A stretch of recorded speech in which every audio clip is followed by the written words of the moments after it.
बदलापुरातील आंदोलनाला हिंसक वळण। मुख्यमंत्री एकनाथ शिंदेंनी लवकरात लवकर बदलापूरमध्ये पोहोचावे, संबंधित परिसराचा आढावा घेऊन पीडितेच्या कुटुंबियांना दिलासा द्यावा, असा सल्ला नीलम गोरे यांनी मुख्यमंत्री एकनाथ शिंदे यांना दिला आहे। त्यांनी समोर आणली, त्याच्यामध्ये अनेक गोष्टी चांगल्या आहेत की ज्या दिशा कायद्यामध्ये होत्या त्याचा ऑलरेडी केंद्र सरकारने समावेश केलेला आहे। त्याच्यात एक असं आहे की चार्जशीट दाखल झाल्यावरती कोर्टात केस उभी राहीपर्यंत त्या पीडित मुलीला पोलिसांना कळवायला लागेल की तुमच्या केसची आता काय व्यवस्था आहे, आता काय अपडेट आहे आणि परत त्याची तारीख कधी पडणार आहे, कोर्टामध्ये काय प्रगती चाललेली आहे।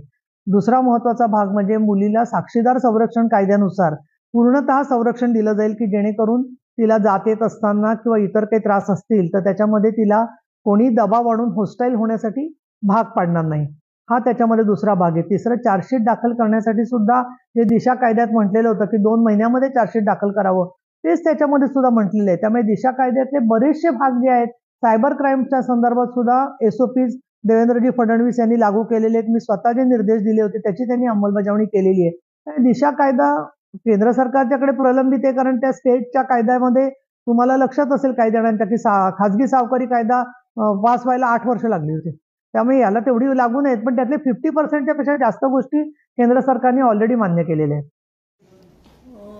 आपल्याला कल्पना आहेच की अशा वेळेला जेव्हा लोकांच्या मध्ये खूप अशी अस्वस्थता असते त्यावेळेला मी स्वतः प्रत्येक वेळेला जाऊन भेटत असते आणि त्यामधून लवकरात लवकर न्याय यंत्रणेला चालना देण्याचा, मदत करण्याचा माझा हेतू राहिलेला आहे। आणि याच्यामध्ये खरं सांगायचं तर सगळे साथीदार कोण असेल मला, तर जनतेबरोबर माध्यमही साथीदार आहेत, कारण प्रत्येक वेळेला त्या घटनेला वाचा फोडून न्याय मिळण्यासाठी कोठेवाडी असेल, काठोडा असेल, मरीन लाईन्स असेल, प्रत्येक बाबतीमध्ये तुम्ही सहकार्य केलेले आहे। माननीय मुख्यमंत्री महोदयांनाही या सगळ्या संदर्भामध्ये ताबडतोब बदलापूरला जाऊन भेटणं हे आवश्यक वाटतं आहे आणि त्या दृष्टिकोनातून लवकरात लवकर बदलापूरला पोहोचून तिथल्या पालकांना दिलासा देण्याचा सुद्धा मी प्रयत्न करते आहे।